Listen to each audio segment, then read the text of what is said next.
Gracias, queridos amigos. Ya estamos en comunicación hasta Colorado con nuestro queridísimo doctor Héctor Frisby. Y le digo el segundo capítulo, segundo de esta serie sobre salud mental.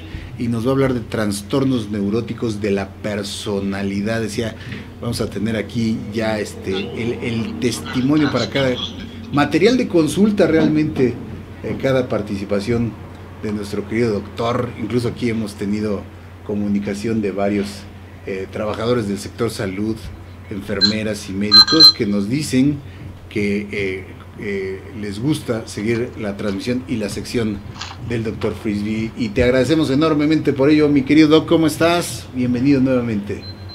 Muy bien, les mando un abrazo, un saludo a todos. El día de hoy vamos a hablar, no sé si se acuerdan que platicamos que las enfermedades mentales se dividen en trastornos psicóticos y trastornos neuróticos. Entonces, el día de hoy vamos a hablar del primer capítulo. Le decía a Jorge, saquen papel y pluma porque es muy interesante, porque estos trastornos de la personalidad son los más frecuentes. Todos los diferentes tipos de trastornos, ustedes se van a dar cuenta que pues ustedes conocen a alguien que tiene algún trastorno neurótico de la personalidad, y todos estos requieren o tratamiento, ya sea de psicoterapia o muchas veces tratamiento farmacológico para las enfermedades que están presentando. Entonces, los trastornos neuróticos de la personalidad se definen como enfermedades que tienen un fundamento biológico, como ya lo hemos platicado, y un problema en la producción de serotonina, norepinefrina a nivel cerebral, y por eso es que los pacientes tienen este trastorno, y tienen un fundamento psicológico, y esto altera el juicio de las personas y altera el juicio de la realidad. Fíjense bien, altera el juicio, la manera en la que la persona entiende o interpreta la realidad. Eso es lo que afectan el juicio de la persona, no afectan algo más. Los trastornos de ansiedad más frecuentemente se presentan en mujeres en la tercera década de la vida. La tercera década de la vida es la que va de los 20 a los 30 años. La primera es la que va del nacimiento a los 10, la segunda es de los 11 a los 20 y la tercera es de los 21 a los 30. Entonces la tercera década de la vida es cuando vemos el pico más elevado, y preferentemente en mujeres, es mucho más frecuente en mujeres, pero también se presenta en hombres con una frecuencia muy alta. Una de las razones por las cuales se piensa que las enfermedades mentales se reportan menos en hombres, porque los hombres tienden a no hacer públicas sus emociones, a no hacer públicos sus sentimientos. Entonces tenemos el falso entendimiento de que son menos frecuentes, pero también se presentan con mucha frecuencia. El primer tipo de trastorno neurótico de la personalidad es la ansiedad, de la que ya platicamos anteriormente, pero no de una manera tan organizada como lo vamos a hacer ahorita. Entonces, dentro de ese gran capítulo que se llama ansiedad, tenemos diferentes tipos de ansiedad. Tenemos la angustia, tenemos las fobias, tenemos el trastorno obsesivo compulsivo, tenemos el trastorno de estrés postraumático y tenemos el trastorno de ansiedad generalizada. Todos esos son tipos de ansiedad. La ansiedad no es una sola, hay tipos de ansiedad. El primero, que es el más sencillo, podríamos decirle, es la angustia, que son episodios que tienen una duración breve, de menos de una hora. Es algo que nos preocupa, que es la palabra que más se utiliza en México. ¿Qué preocupación tienes? ¿Qué te preocupa? Pasa en una hora y se va y desaparece. Ese es un trastorno de ansiedad muy breve, que desaparece sin necesidad de mayor tratamiento. El segundo son las fobias. Las fobias son temores desproporcionados que una persona llega a tener, que son persistentes y que utilizan un objeto o una actividad que desencadene esa respuesta anormal. Entonces puede ser una canción, puede ser una persona, puede ser un lugar, puede ser un aroma lo que nos desencadene esa fobia. Puede ser un animal, por ejemplo, hay gente que tiene fobia a las arañas, que tienen un nombre particular, es la aracnofobia. En fin, cada fobia, algunas, las más frecuentes, llegan a tener nombres muy particulares. Por ejemplo, una de las más frecuentes es el miedo a los espacios abiertos donde hay personas. Por ejemplo, pararse en la plancha del Zócalo en alguna de las ciudades en México. Eso se llama agorafobia, o el miedo a estar en espacios abiertos.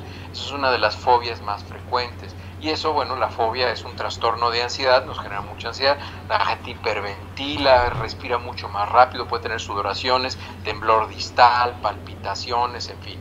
El tercer tipo es el trastorno obsesivo compulsivo. El trastorno obsesivo compulsivo es un malestar general. Una persona tiene un trastorno general, se siente mal, se siente incómodo, y esto normalmente está asociado con que la persona tiene la atención fija o una atención excesiva a un aspecto de su vida cotidiana, y esto desencadena acciones. La persona reacciona de una manera, desencadena movimientos repetitivos, desencadena miedos, o incluso puede utilizar el uso de medidas mecánicas de protección, como por ejemplo se pueden poner las personas guantes, la gente que tiene germofobias y todo este tipo de cosas, llegan a utilizar guantes, cubrebocas, hay gente que se llega a poner cascos, máscaras, utilizan 2, 3 capas de ropa interior para no que la gente si los toca no sientan, en fin, todo este tipo es un trastorno obsesivo compulsivo. El otro trastorno obsesivo compulsivo que tiene mucha gente es que se lava repetidamente las manos, no porque vimos un paciente, después de que vemos un paciente nos tenemos que lavar las manos, pero hay gente que se lava las manos por cualquier motivo, gente que no toca, por ejemplo, hay gente que llega incluso con su sanitizador de alcohol a los restaurantes y limpia los cubiertos, limpia los vasos, de preferencia no van a comer a restaurantes. Hay gente que lleva su comida a los restaurantes porque no quiere tocar los cubiertos, no quiere hacer absolutamente nada.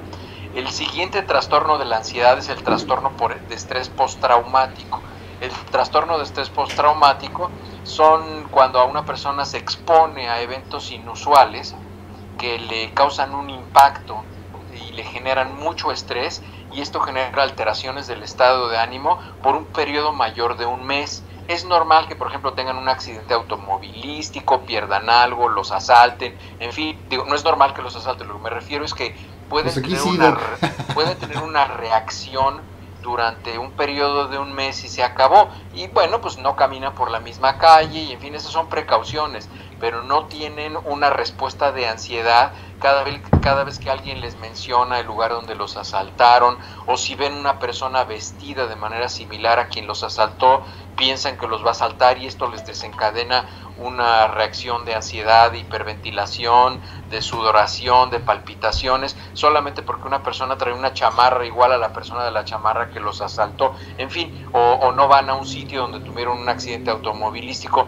7 años después, ¿no? Hay gente que conocemos que dice, ay no, yo después de que se murió mi mamá cuando estaba en Acapulco, ya no me gusta ir a Acapulco. Esa gente tiene un trastorno de estrés postraumático, que es un trastorno de ansiedad y necesita tratamiento, ¿no? Entonces, esto es cuando se presenta de manera recurrente y se puede presentar con estímulos visuales, o sea, algo que la gente vio, puede presentarse con estímulos auditivos, o sea, puede haber una canción que nos recuerde qué es lo que nos sucedió y lo están reviviendo. Por ejemplo, esto es muy frecuente en pacientes víctimas de violaciones, cuando están en el momento de la agresión, escuchan, se disocian visualmente, habitualmente cierran los ojos y entonces tienen una percepción auditiva exacerbada de lo que está sucediendo alrededor, y si ahí hay una canción o un sonido en particular, cada vez que escuchan ese sonido o esa canción, la sensación de ansiedad vuelve a venir. También puede haber desencadenamiento con percepciones olfatorias, huelen algún aroma y es muy frecuente que digan, ¿sabes qué? Esto me recuerda cuando yo era niño, el olor a madera quemada, en fin. Hay como un veterano de guerra, ¿no? También, doctor, clásico. Exactamente, ¿no? Exactamente. Entonces, o también puede ser desencadenado por algo que sea táctil, o sea, la manera en la que los tocan. Entonces es muy frecuente que tiene gente que tiene trastornos de estrés postraumático por una agresión física en la cual fue tocado, que no fue algo que observó, tenga rechazo a volver a ser tocado, porque eso les desencadena la reacción de rechazo o la sensación orgánica de agresión, entonces no quieren volver a exponerse a esto. Y el último tipo de trastorno de la ansiedad es el trastorno de ansiedad generalizada, así es como se define, que es lo que comúnmente se llama un ataque de pánico, es cuando la gente pierde el control y entonces se pone de manera descontrolada y es un trastorno, este trastorno de la ansiedad generalizada es crónico porque se va repitiendo en algunas personas, causa malestar físico y además interfiere con las actividades. Esto es muy importante. Cuando un paciente tiene trastorno de ansiedad generalizada, tiene que reunir este requisito. Es algo que interfiere en sus relaciones personales y en sus relaciones laborales. Entonces, todos estos son los trastornos de ansiedad, que son trastornos neuróticos de la personalidad. El segundo tipo, después de la ansiedad, son los trastornos que se llaman trastornos somatomorfos. ¿Esto qué quiere decir? Los trastornos, somato es cuerpo, morfo es forma. Los trastornos de la personalidad somatomorfos son aquellos que se asocian con un síntoma concreto. Por ejemplo, hay gente que dice, ¿sabes qué? Cuando yo tengo esto, siento un hoyo en el estómago, me duele la cabeza, me tiemblan las manos, me dan ganas de vomitar, en fin, eso es un trastorno somatomorfo. Estos trastornos somatomorfos también se dividen en diferentes tipos. Tenemos el trastorno por somatización, tenemos el trastorno de dolor, el trastorno hipocondríaco, que aquí es donde caen los pacientes hipocondríacos, el trastorno dismórfico, que ese es bien interesante. Aquí en el trastorno dismórfico van a ver, hay mucha gente que se hace cirugías plásticas. Ahorita lo digamos, ahí está Michael Jackson, por ejemplo. Y el trastorno conversivo, todos estos son trastornos somatomorfos. El primer tipo, que es el trastorno por somatización, es el otorgamiento de algún órgano o sistema, o sea, alguna parte de nuestro cuerpo que nosotros de manera inconsciente elegimos, casi siempre es del tracto gastrointestinal, o elegimos de manera inconsciente que todos los síntomas de nuestra ansiedad se van a ir ahí. Por ejemplo, les decía, lo más frecuente es que tengan náuseas, dolor de estómago, gastritis, en fin, todo ese tipo de síntomas. Ese es el trastorno de somatización. Entonces, eso es lo que ataca al paciente y es por eso que se siente de esa manera. El segundo es el trastorno de dolor, que es exactamente lo mismo que el trastorno de somatización, pero con dolor predominantemente. Puede ser un dolor de cabeza, que es el más frecuente en los trastornos somatomorfos, de los trastornos neuróticos de la personalidad. El dolor de cabeza, eso está registrado como el síntoma más frecuente cuando una persona tiene un problema que le causa angustia, ansiedad. Entonces el paciente llega a tener dolor de cabeza, y esto es un trastorno de dolor somatomórfico de un trastorno neurótico de la personalidad. Todo eso es el diagnóstico que tenemos que hacer. O sea, hacer un diagnóstico no es tan sencillo. Como ven, debe de tener ciertos componentes. El tercero es bien interesante porque es muy frecuente y es una palabra que se utiliza hasta en Vox Populi. Es el trastorno hipocondríaco. Dentro de los trastornos somatomorfos, solo un pequeño capítulo son los trastornos hipocondríacos, porque la gente que tiene dolor de cabeza, la gente que tiene dolor de gastritis, no tiene un trastorno hipocondríaco. El trastorno hipocondríaco es el miedo irracional a padecer una enfermedad. Una persona es hipocondríaca cuando tiene un miedo que no obedece a ningún tipo de razonamiento lógico para padecer una enfermedad. Una persona que le da náuseas y dice, híjole, tengo náuseas, seguro ya tengo linfoma como mi tía que se murió hace 2 meses. Eso es un trastorno hipocondríaco, que puede ser un episodio o puede ser que esta persona tienda a tener ese trastorno. No es que se enfermen o se autoenfermen, porque ese es otro, y ya vamos a platicar, que es también muy interesante, es el síndrome de Munchausen, pero no tiene nada que ver con el trastorno hipocondríaco de la personalidad. El siguiente trastorno es el trastorno dismórfico. El trastorno dismórfico es cuando la gente tiene una autopercepción alterada. En el espejo ven a alguien que no son. No es que se vean en el espejo y se vean guapos, eso es otra cosa. Eso es que le hicieron caso a su mamá y se creyeron las mentiras que les dice su mamá. El trastorno dismórfico de la personalidad es cuando una persona ve en el espejo algo que no existe o se autoconcibe como algo que no existe. El típico ejemplo de esto son todas las personas que se someten a cirugías plásticas y se modifican el rostro, y el ejemplo clásico, porque es muy conocido, es Michael Jackson. Michael Jackson tuvo la fortuna, bajo su perspectiva, de padecer vitiligo, por lo tanto el tipo se blanqueó, porque pues él tenía una mancha que se fue generalizando, que era una hipopigmentación de la piel. Entonces él quería ser blanco, entonces para él fue muy bueno, pero además él tenía una aversión por sus rasgos faciales, de las características que los tiene la gente de raza negra. Entonces a él no le gustaba tener los labios gruesos, la nariz ancha, los rasgos faciales gruesos, no le gustaba, él quería tener unos rasgos muy finos, muy delicados, como una persona diferente. Entonces él se autoconcebía de manera diferente y por eso se realizó esa cantidad impresionante de cirugías, y aún no quedó satisfecho, él seguía teniendo trastornos psicológicos y bueno, pues eso lo llevaba a no dormir, y en fin, él tenía otros tipos de trastornos, él fue víctima de abuso sexual por parte de su padre, en fin, él tenía otros trastornos, él seguramente era todo un caso tenía para varios, ser estudiado, ¿no? Sí. no se puede hacer diagnóstico a través de lo que se lee en las revistas, pero era una persona que evidentemente tenía un trastorno dismórfico. Y la última parte de este tipo de trastornos es el trastorno conversivo. El trastorno conversivo el ejemplo típico también es la señora que se le duerme la lengua y se le van las manos así. Es que cuando me pongo nerviosa me pongo así. No le digas a mi mana amada porque ya ves que se le tuercen las manos. Eso es un trastorno conversivo de la personalidad. El patatús, ¿no? Que conocemos aquí, ¿Perdón? ¿no, doctor? El patatús, que decimos, ya le va a dar el patatús a la señora Tramafat. Digo, pueden ser muchas cosas, ese patatús puede abarcar muchas cosas, pero es muy frecuente. Lo más frecuente que hace la gente es que tuercen la cabeza y tuercen las manos voluntariamente. Y bueno, el trastorno conversivo es cuando nosotros tenemos afectaciones motoras o afectaciones sensoriales, relacionadas con un trastorno de la personalidad neurótico, con un trastorno de ansiedad, cuando sentimos mucho estrés.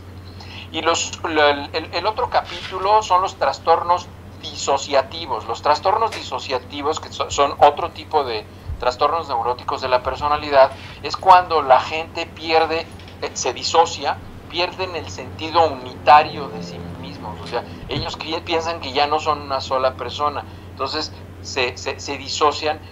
El más frecuente, el que todos conocemos, es el trastorno de amnesia, cuando a la gente se le empieza a olvidar información relevante, no porque tenga demencia, ni porque no, sino porque es parte de un momento de ansiedad o de estrés que está teniendo la persona, y entonces se le empiezan a olvidar las cosas. Esto se conoce como trastorno de amnesia. El segundo tipo es el trastorno de fuga. El trastorno de fuga es diferente al de amnesia. En este caso, la gente tiene una alteración en su conducta y se le olvida el pasado o se le olvida un evento en particular. O sea, el día que discutió, se peleó con su mamá y lo borra de su mente, se fuga de eso. No es que se le estén olvidando las cosas, es que selectivamente su mente, para proteger que no se desencadene un nivel de ansiedad muy elevado, borra ese evento, lo disocia, entonces se fuga de ese evento. O lo cambian, ¿no, doctor? Tienen recuerdos inexistentes, pues recuerdos que ellos construyen pero que no fueron reales, esas son alucinaciones. Ajá. Pueden ser alucinaciones auditivas, visuales, olfatorias.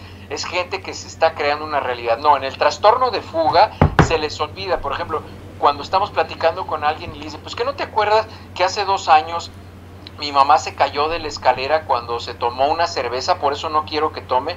No me acuerdo. ¿Cómo no te vas a acordar que mi mamá se cayó si tú la levantaste? Lo que pasa es que, bueno, eso les genera cierto nivel de ansiedad que prefieren no acordarse. O sea, la verbalización de eso es, en eso no quiero ni pensar, de eso no quiero ni hablar. Eso es una fuga verbal consciente. Pero hay gente que tiene trastorno de fuga que de verdad no lo recuerda, de verdad no lo sabe, porque su mente lo está bloqueando para proteger que no se vaya a desencadenar un proceso de ansiedad. El siguiente trastorno disociativo es el trastorno de identidad. Esta es la gente que tiene un trastorno de personalidad múltiple. Ustedes lo conocen, gente que cuando está con un individuo se comporta de una manera y llega a su casa y se comporta de otra. O sea, una persona que cuando está en el trabajo es muy simpática y muy amable y llega a su casa y siempre está de malas, y cuando está discutiendo en la casa y está de jeta y de mal humor y suena el teléfono y es un amigo y le cambia el tono de la voz, le cambia la actitud, esa persona tiene un trastorno de identidad. O sea, esa persona no está sana, tiene un problema neurótico de la personalidad que requiere tratamiento. Entonces, todo ese tipo de rasgos que, como se ven, vamos considerando normales en nuestra sociedad, esos son trastornos que son anormales y que requieren tratamiento. Entonces, el siguiente tipo que tenemos aquí es el trastorno de despersonalización. El trastorno de despersonalización es diferente al trastorno disociativo de la personalidad.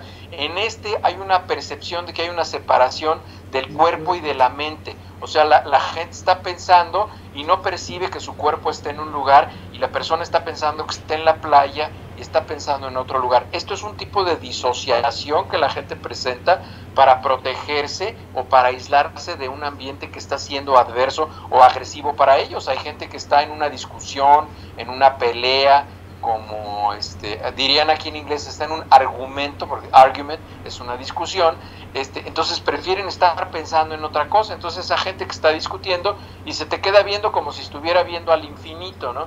Entonces este tipo de personas tienen este trastorno de disociativo, que es la despersonalización. O sea, se desconectan para no tener un proceso de ansiedad que no les genere angustia. El siguiente tipo se llama trastornos facticios o falsos y trastornos de simulación. Ese es el otro tipo de trastorno neurótico de la personalidad. El trastorno facticio se llama síndrome de Munchausen, que es el que les platicaba. Esta gente es gente muy interesante. Yo he tenido un par de pacientes. Son pacientes que tienen la necesidad de estar enfermos o ser enfermos para que les den atención médica y tener el cuidado constante de otras personas.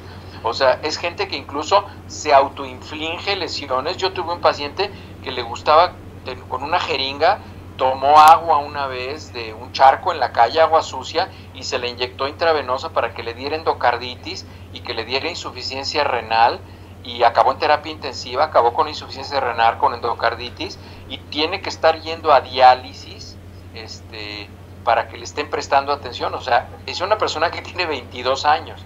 Entonces es gente que se corta, gente que se lastima para llamar la atención de otras personas. Esto se llama trastorno facticio de la personalidad y se conoce como síndrome de Munchausen. El siguiente es el trastorno de simulación. El trastorno de simulación es la gente que al estar enfermo satisface un interés económico o un interés legal. Cuando una persona finge una enfermedad para tener atención, eso se llama trastorno facticio o falso para obtener la atención y se conoce como síndrome de Munchausen. Todas esas personas que dicen, ay, es que tengo el dolor del corazón otra vez y la presión, porque quieren atención, eso es un trastorno facticio. El otro es un trastorno de simulación. La gente finge estar enferma para obtener un beneficio económico o un beneficio legal. Toda esa gente que finge que no puede trabajar, que no puede hacer muchas cosas para que le den un beneficio económico, para que le den un cheque o alguna cosa así, o para que otra persona los mantenga, ¿no?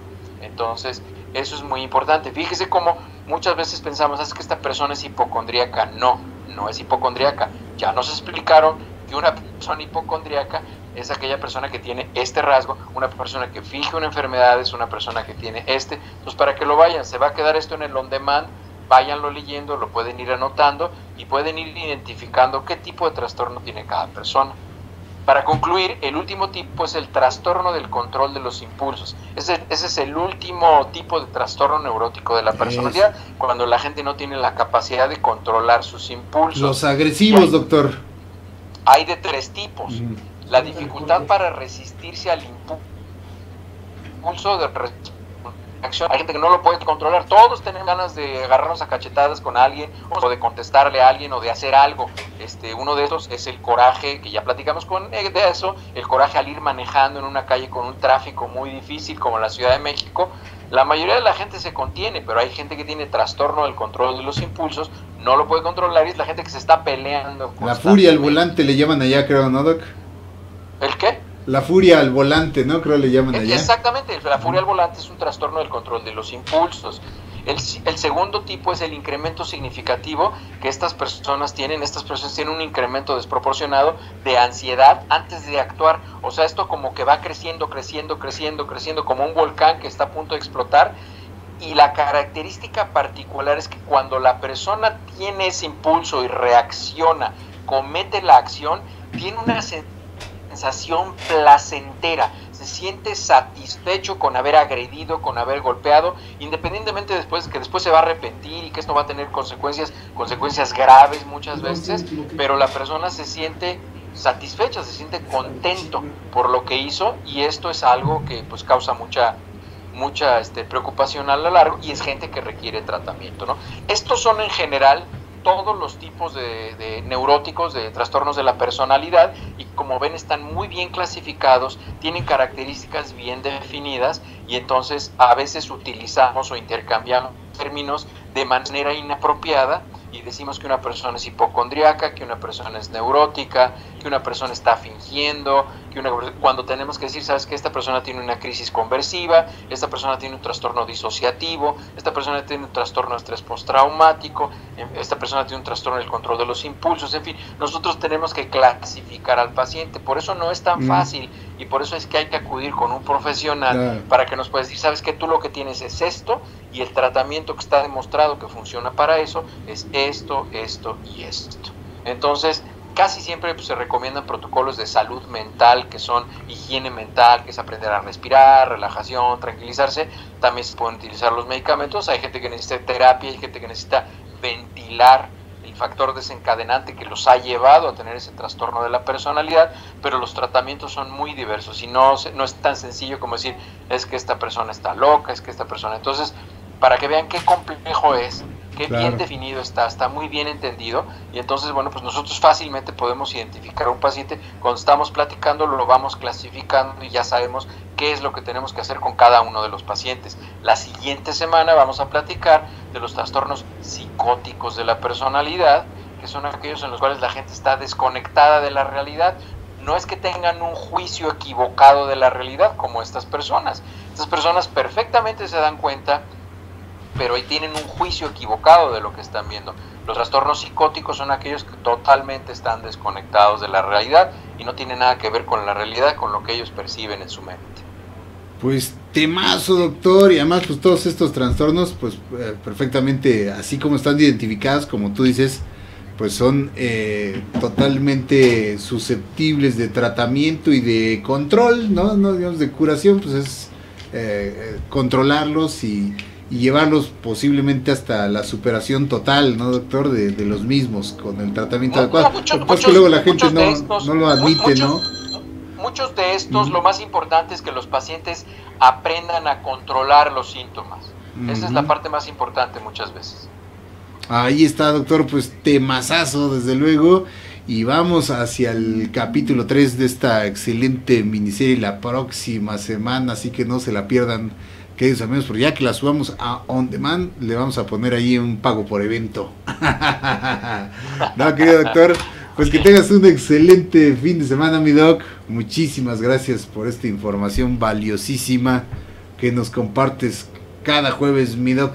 ¿Ya no te ha tocado ir a hacer la de guardabosque, por cierto? Porque eso debe ser completamente relajante, ¿no? En abril, todavía ayer nos cayó una nevada. Entonces, muy bien. En abril empieza la temporada. Porque cosas como esa también deben ser totalmente relajantes para el espíritu y la mente. Por eso lo hago, para desconectarme, para tener mi trastorno disociativo de la personalidad transitorio y autocontrolado, para desconectarme de mi realidad, así es. Excelente, querido doctor, pues un honor para nosotros cada participación tuya. Te mandamos un abrazo, querido doctor. Igualmente un abrazo a todos, que tengan un bonito fin de semana. Nos vemos el próximo jueves, Dios mediante. Gracias, el doctor Héctor Frisby, ya sabe, y estas participaciones de verdad a todo lujo. Vamos a una pausa continua.